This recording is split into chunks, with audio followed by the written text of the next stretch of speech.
Okay. Good afternoon, everyone, and thank you for attending the Zivver session. My name's Clarke, and I am the Strategic Accounts Director for the UK, looking after the public sector. With you a view on how the public sector can reap the benefits of secure digital communications right now and into the future.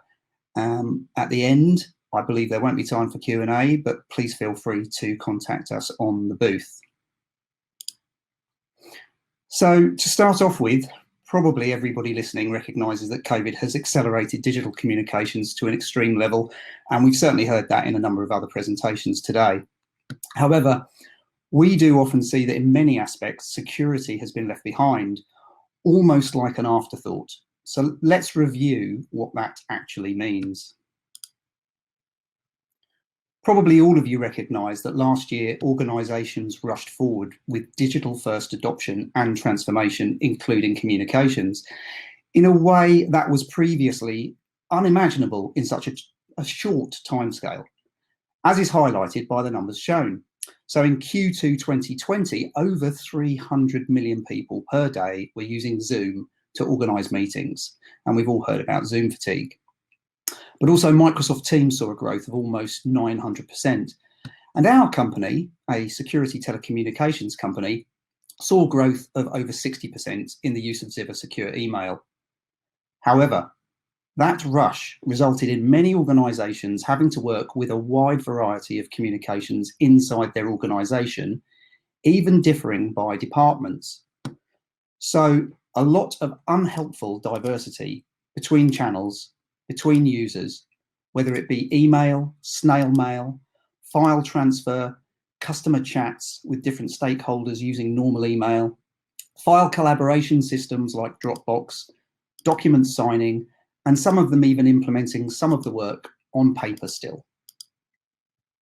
A vast range of communication and sharing tools being utilised across an organisation, and of course, that's just not ideal. But at the same time, we saw that data leaks were on the rise.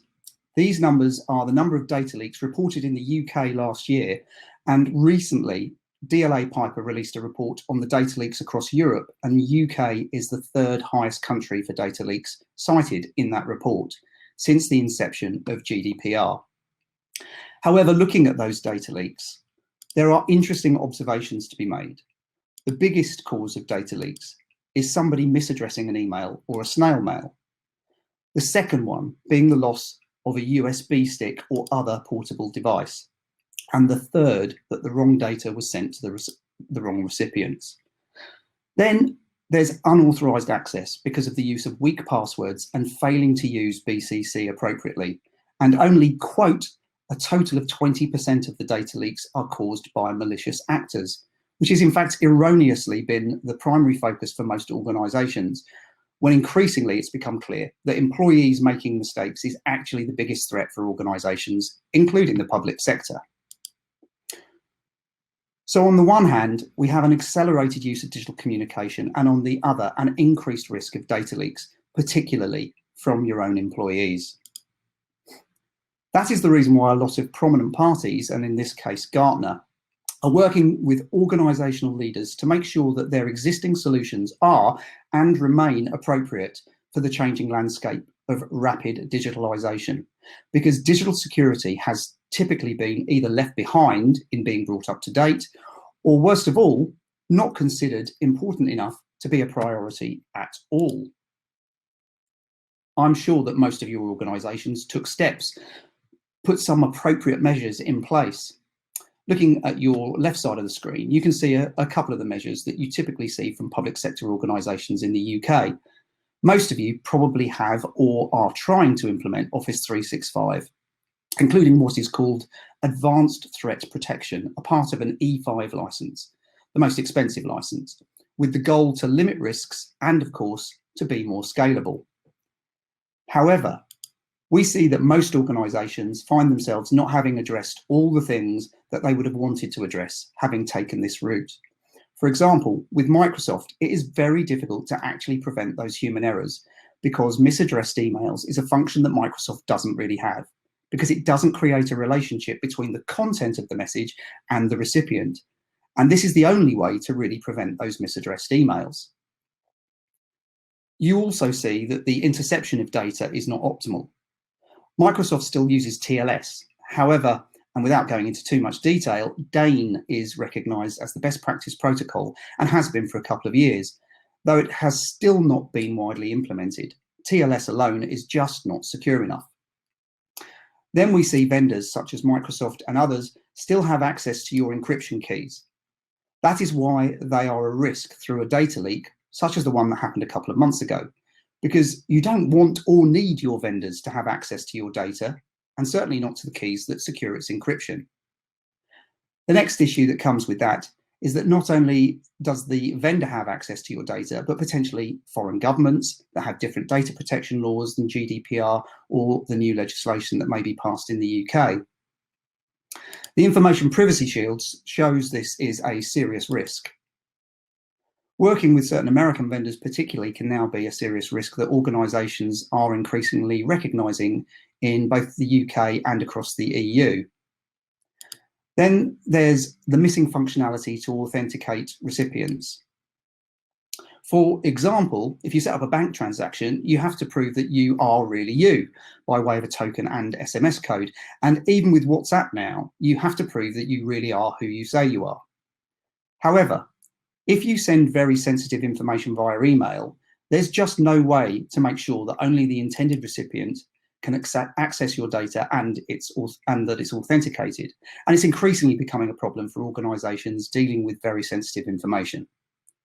And then there's the missing functionality to limit the impact of a data leak, because once you've hit the send button, it is out of your hands and you don't know who has read it and you cannot retract it. A serious problem in some data leak cases. There's low adoption. For example, in Outlook, you have to click 3 additional buttons to encrypt an email message. And of course, that does not improve adoption. Recipients typically have poor functionality available. I'll touch on that in a second. And I've only been talking about email, but that leaves many unsecured channels such as forms and signatures far behind, while of course you want to actually secure all of these channels. A second measure often taken is to implement a so-called secure email supplement. However, the organisations that have implemented most of them see the same problems coming. They still have your keys.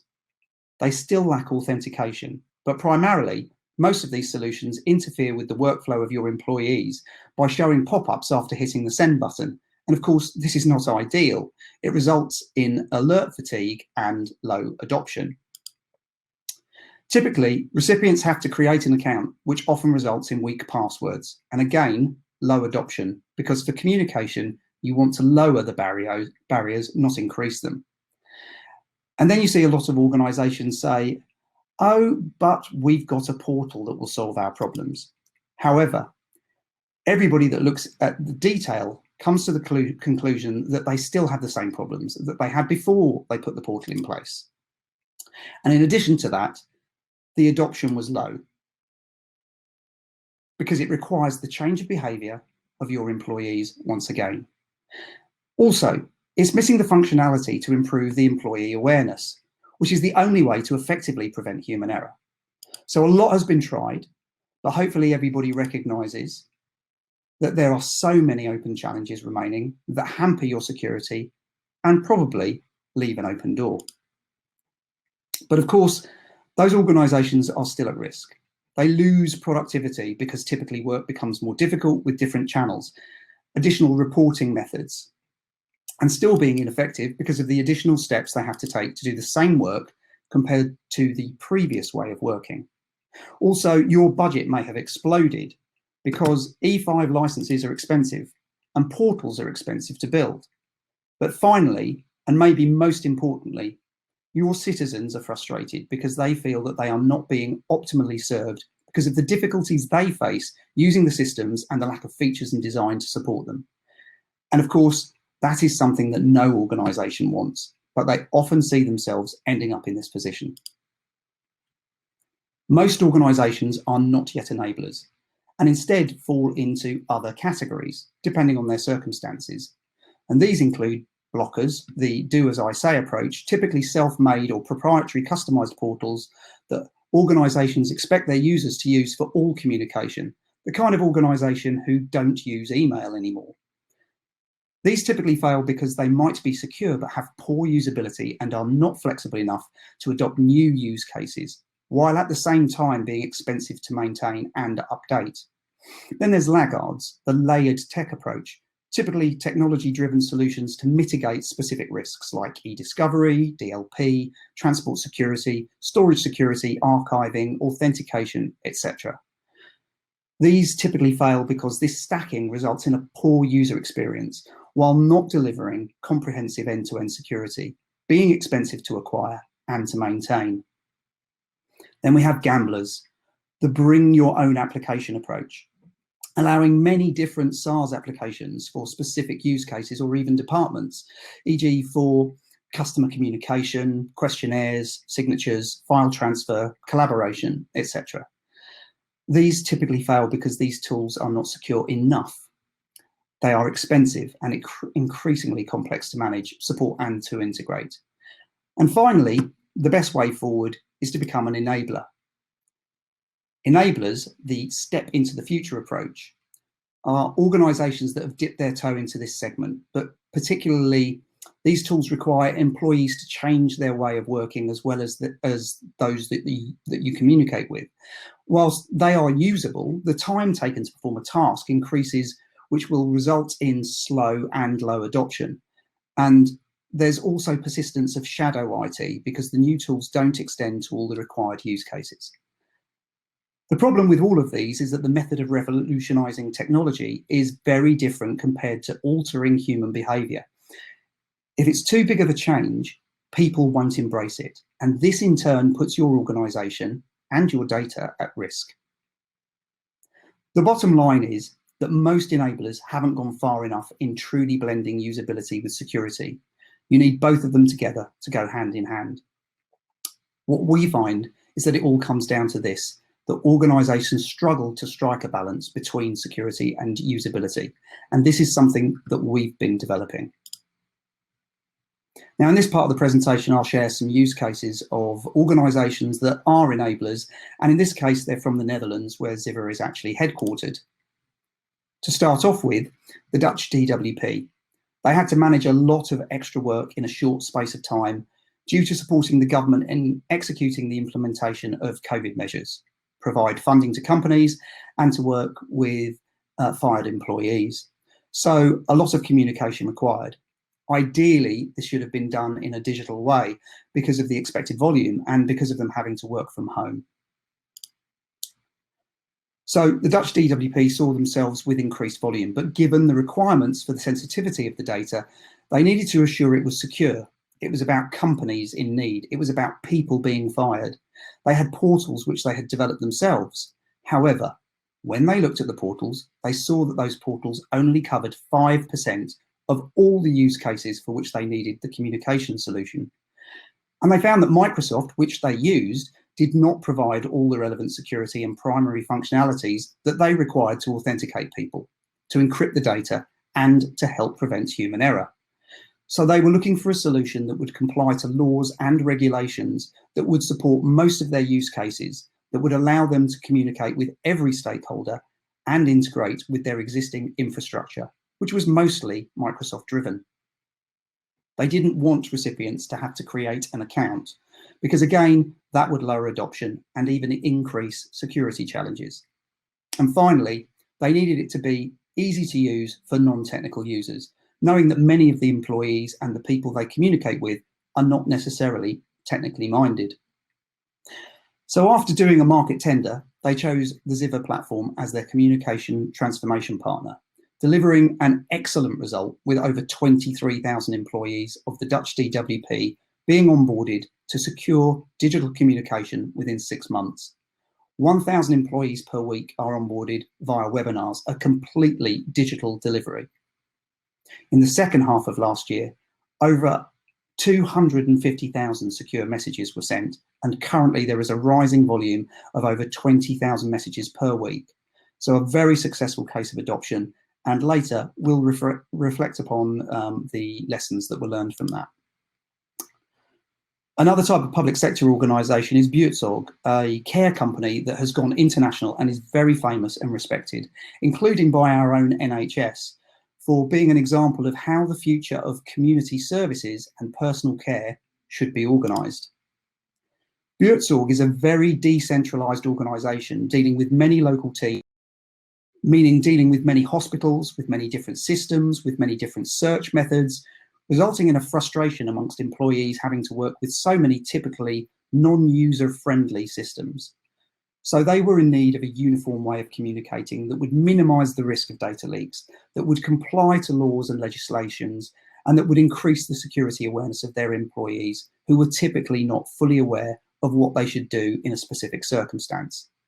So they needed to be enabling. And again, for those nurses and for the recipients, it needed to be easy to use, with most being non-technically minded.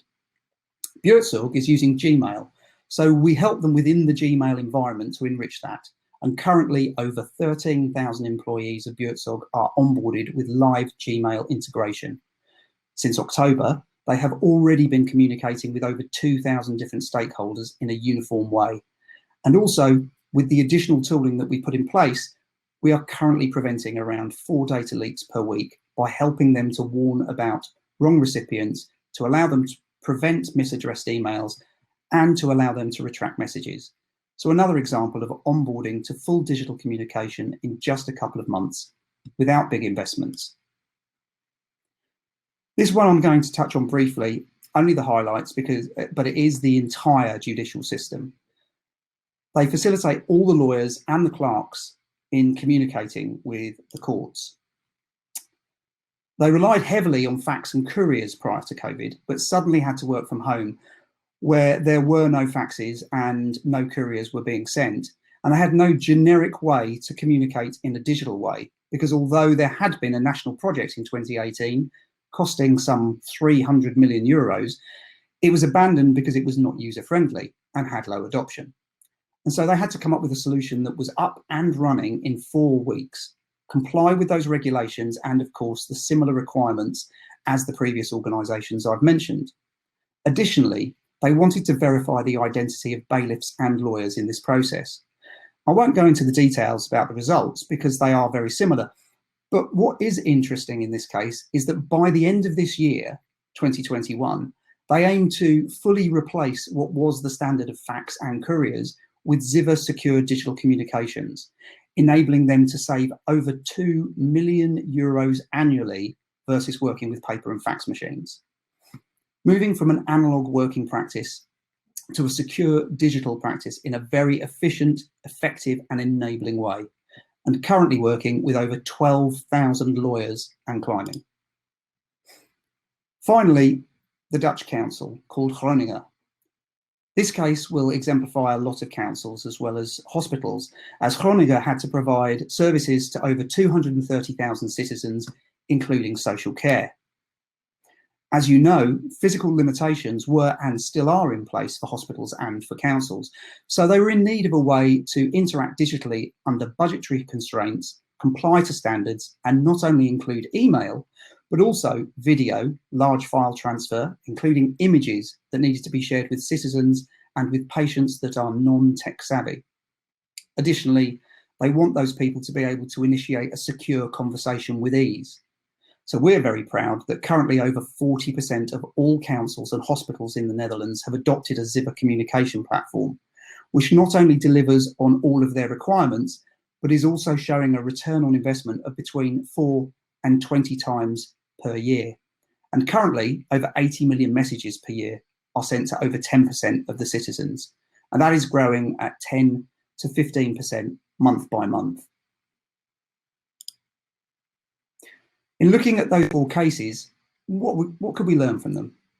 First, the common denominator was that all of them understood that they themselves needed to recognise what the bigger risks were, and these were their employees, that they needed to help them make better decisions, that they understood that they didn't want vendors to be able to access their data, or foreign governments or other companies, And also that authentication is key to really protect your data and to target weak passwords. The second was showing leadership and vision. And they understood that the success of the organization equaled the success of communication. Also that secure communications is not a cost center. It can actually save money. It can improve productivity, and it can even strengthen your brand and public perception. And finally, they understood they did not have to focus on one channel like email or file transfers. Rather, they could secure multiple channels without changing the working practices for them and their recipients. And in doing this, balancing usability and security. So the enabler, as I mentioned earlier. You want to limit the changes for your employees, making adoption the easy choice. You want to enable your recipients and don't want to force them down a path that means they have to create accounts, because again, that lowers the adoption. You also want recipients to be able to communicate easily with your staff at their own instigation. In conclusion, please understand that enabling means striking a balance between different aspects of security and usability, and that's what are called the sci-fi principles. It's a balance between security, compliance, being integrated into the existing way of working, being familiar, intuitive, and recognizable for the people using it, and intelligent in helping people make better decisions and enabling them to do a better job. And only if you find that balance between those 5 elements can you really be an enabler. And that is the job and the vision of our company, Zivver, to become an enabling tool for organizations to support their key communication channels now and in the future by enhancing the tools that people already use. So sitting on top of Office 365, on Outlook, on Gmail, Salesforce CRM systems, etc. And by not being a single channel like email, but also being a package or a framework, a platform that includes file transfer, video conferencing, digital signatures, forms, surveys, and many, many others. So an omni-channel approach to secure digital communication. Over 4,000 organisations of all types, sectors and sizes have already started their journey with us and have chosen to become an enabler. We're also very proud of the fact that we have an NPS score of over 40, which is very high for a security company, and a Gartner peer review score of 4.6 out of 5. Over 60% of the people report as a side effect that our tools help their employees increase awareness about working with privacy and sensitive data. Over 79% of all the customers reported that we actually helped to prevent a data leak at least once during last year. And we're currently preventing over 10,000 data leaks per year by putting additional measures in place and not having to change the working practices of the user, with over 98% of our customers renewing their contracts on a year-to-year basis. So I'm coming to the end of my allotted time, but I hope that in this presentation I've inspired you a little bit to see that secure digital communication is something that can be enabling. It can be cost effective. It can be a positive thing for your organisation, and that there are many examples that we can share of how Zivver delivers this with and for you. So if there's any information that you want about becoming an enabler, if you want to learn more about the use cases we have, feel free to visit us at our virtual booth or contact me personally using the contact details in the slide. I look forward to having many discussions with you today and in the weeks and months to come, and thank you very much for your time.